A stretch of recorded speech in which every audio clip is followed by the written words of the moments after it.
Eh bien bonjour, bonsoir, j'espère que vous allez bien, c'est Flo. Et aujourd'hui, comme vous le voyez, on se retrouve pour notre unboxing du tome édition collector numéro 37 de My Hero Academia. C'est vrai que la vidéo aurait dû sortir hier, le jour même de la sortie, mais finalement ça sortira aujourd'hui. Et puis en plus de cet unboxing du tome collector numéro 37, pour ceux qui seraient intéressés, je vais vous présenter quelques figurines pop que j'ai pu me procurer dans un même temps que celui-ci. Donc je vais vous les montrer surtout en fin de vidéo, donc pour ceux qui sont plus intéressés que ça, passez directement tout, allez à la fin de la vidéo pour les voir. Du coup, avant que la vidéo ne commence, je vous le rappelle, si vous voulez me soutenir sur les prochaines vidéos, n'oubliez pas de vous abonner à la chaîne et c'est parti. Donc déjà, vous voyez le magnifique coffret avec toujours notre décor One Piece qui n'a rien à voir avec My Hero Academia. Donc c'est très marrant. Donc vous voyez ce coffret avec l'illustration, elle est magnifique, qui reprend un petit peu le style, comme les autres tomes collector qu'on avait eu. Un style vraiment très réaliste, je dirais, pour le coup, là c'est vraiment réaliste. Quand on voit vraiment le visage, les expressions des personnages. Donc cette édition-là va représenter les personnages donc de Black Mist. On a Toga, Dabi, Shigaraki, All for One avec son nouveau masque là. On a Gigantomachia au fond et puis un Omu. Par contre lui, les gars, je ne sais plus comment il s'appelle. C'est un des persos qui faisait partie de l'escadron Genesis là dans la saison 3. Je ne sais plus vraiment comment il s'appelle, si vous avez son nom, n'hésitez pas. Alors pour commencer, on va faire un petit tour du coffret. Évidemment, le dessus et le dessous, c'est toujours la même chose. Sur le côté, nous avons donc sur la tranche My Hero Academia. My Hero Academia World Heroes Mission numéro 37, voilà, avec cette image-là de All for One et édition collector. Et puis sur le derrière, nous avons tout le contenu de ce tome. Alors commençons directement, nous avons le tome de base, avec jaquette alternative évidemment. Donc nous avons, comme on l'a vu juste avant, en fait ça a spoilé un petit peu finalement. Le tome qui reprend le film tout simplement, le troisième film My Hero Academia World Heroes Mission, donc l'anime comics. Puis nous avons le stand acrylique de Ochako qui fait 13 cm. Et puis un ex-libris qui représente Izuku et All for One. Il est incroyable cet ex-libris, je sais pas ce que vous en pensez. Et puis on a une illustration de Toga qui est assez stylée. Donc allez, sans plus attendre, on va directement voir le contenu que j'ai sorti juste avant. Hop, voilà, nous avons le tome avec jaquette alternative. Donc voici, c'est marqué variant cover numéro 5, du coup c'est la 5e jaquette alternative de la série. Hop, nous avons la tranche avec All for One qui reprend celle du coffret finalement. Nous avons variant cover numéro 5 derrière avec la Toga. Qui est tout aussi incroyable avec cette petit jet de peinture là en bleu, c'est assez cool. Ensuite on va voir l'intérieur. Voilà, donc à l'intérieur je me suis débrouillé pour que ça tienne tout seul parce que ça tient vraiment pas sinon. Nous avons la jaquette de base classique, elle est incroyable, qui représente les deux personnages, Izuku, Bakugo. Là Izuku avec le One for All, sa cape, etc. C'est incroyable.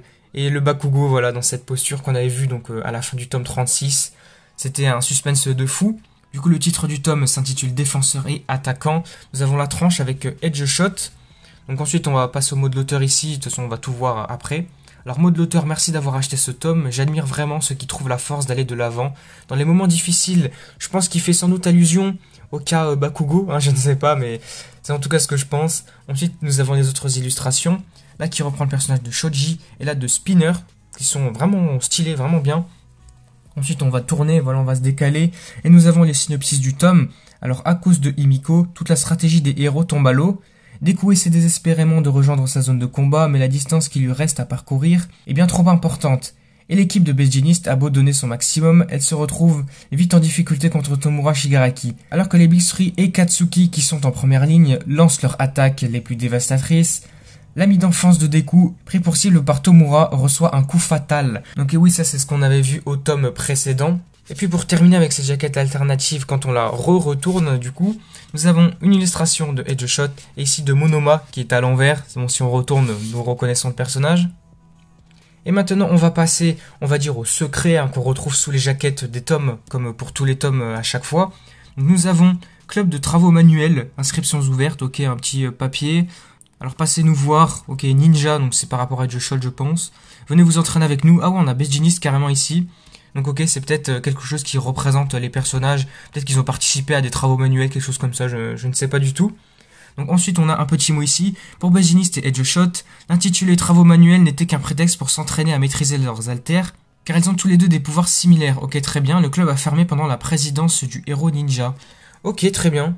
Du coup, on a des petites informations les concernant davantage. Ok, ils ont fait ça donc, pour s'entraîner à mieux utiliser leurs haltères. Ok, c'est une information cool à savoir tout de même. Ici sur le côté, on a toujours la même tranche avec Edge Shot. Et puis ici derrière, nous avons le personnage d'Edge Shot qui va dire dans le prochain tome, il se passe ça, ça et ça, plus ultra, à bientôt. Bon ok, c'est sans doute pour pas spoiler j'imagine, parce que dans les tomes précédents, souvent on retrouvait un personnage qui disait « Ah, ce personnage-là va être mis en avant, il va intervenir », du coup on pouvait savoir peut-être ce qui pouvait se passer, là au moins on garde le suspense. On continue ensuite à l'intérieur du tome même, donc on a la première page ici qui représente Mirko, la photo introuvable. Bon ok, pourquoi photo introuvable je ne sais pas, mais en tout cas l'illustration du personnage est incroyable. Et puis encore à l'intérieur, bon c'est vraiment compliqué à une main ici, donc nous avons le sommaire qui est représenté donc par Edgeshot avec ses fils. Nous avons Deku qui dit défenseur et attaquant. Et donc ce tome-là, oh il y a une petite main de Shigaraki, je l'avais même pas vu. Donc ce tome-là va parcourir les chapitres du 363 jusqu'au 374, donc on va passer par défenseur attaquant, ce pourquoi les héros se battent, le numéro 4 et la numéro 5, pleine lune, Deku versus All for One, Gronde One for All au fil des ans, History, donc avec le is qui est mis en avant donc par rapport à ce personnage-là, à il, donc son histoire, Mezo et nous, Naked, Friends, Butterfly Effect, donc qui veut dire l'effet papillon, un phénomène vraiment très intéressant qui sera abordé du coup à la fin de ce tome. Et voilà, on a enfin terminé avec ce tome-là, avec la jaquette alternative, et nous allons passer à cet anime comics du coup qui reprend les événements du film numéro 3, World Heroes Mission, avec l'illustration iconique on va dire des personnages du film tout simplement avec leurs costumes, ici vert, orange, un peu rouge, et là Shoto qui est plutôt blanc et noir tout simplement, il n'y a pas vraiment de couleur blanc et rouge pour faire le contraste entre les deux couleurs. Puis sur la tranche nous allons avoir l'illustration du personnage de Deku, et puis sur le derrière nous avons quelques images, quelques pages qui reprennent tout simplement les événements du film. Puis tant qu'on y est, je pense qu'on peut se lire aussi le synopsis du film. Alors une organisation du nom de Humorize lance une terrible attaque sur la population. Son but est rayer tous les porteurs d'altères de la surface de la Terre afin de purifier le genre humain. Pour y parvenir, le leader Fleck Turn compte répandre aux quatre coins du monde une étrange substance qui ne laissera en vie que les sans-altères. Heureusement, les héros veillent. Une mission spéciale internationale est organisée afin de neutraliser les dispositifs dans toutes les bases connues de la secte. Envoyé à Océan, ça se prononce comme ça dans le film, dans l'équipe d'Endeavor avec Katsuki et Shoto, Deku se retrouve malgré lui embarqué dans une drôle d'aventure. Et voilà, c'est ainsi que le film débutera, avec ces événements-là, qui est vraiment très intéressant, le film est vraiment bon. Et puis comme le tome numéro 37, on va faire un peu le tour de la jaquette. À l'intérieur, nous avons ce texte, World Heroes Mission, avec une petite illustration des personnages, qui est assez sympa. Puis de l'autre côté, une autre illustration, avec l'écriture World Heroes Mission une fois de plus. Puis derrière, nous avons, à l'intérieur du tome, derrière la jaquette, qui reprend l'illustration ici de Deku.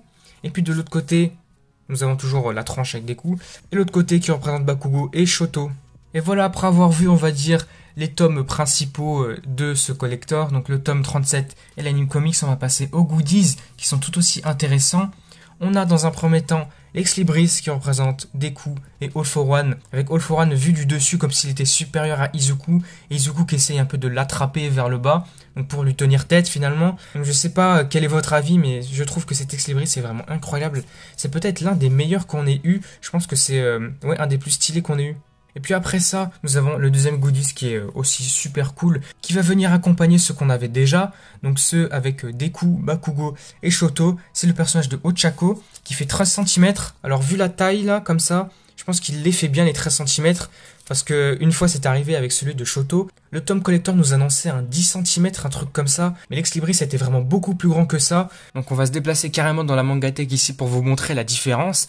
Là on avait celui de Deku, on a celui de Bakugo, et puis regardez Shoto, c'est n'importe quoi, le truc il est 2 fois plus grand, ça n'a aucun sens. Donc pour le coup ici je pense que la proportion et la taille est vraiment respectée. Moi ici de mon côté, là pour l'instant je vais le laisser emballer, je le montrerai plus tard. Mais en tout cas ce qu'on voit c'est que le personnage est vraiment incroyable, vraiment très bien fait, et même le socle qui représente les couleurs du personnage, son costume, c'est vraiment tout aussi beau. N'hésitez pas à me dire votre avis sur ces goodies, est-ce que ce tome collector aurait été intéressant pour vous? C'est vrai que pour le prix là 18 €, c'est peut-être un peu cher 18 €, mais vraiment pour le contenu c'est incroyable. C'est pas par exemple pour le tome collector de Jujutsu Kaisen là, qui coûtait 25 € juste pour des petits pins.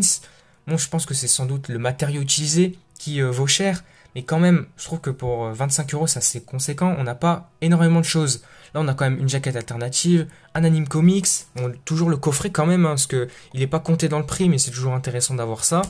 On a Lex Libris, un stand acrylique, c'est vraiment beaucoup, je trouve que le tome collector est vraiment sympa. Et puis avant de terminer cette vidéo, je vais vous présenter les figurines pop que je vous ai annoncées en début de vidéo.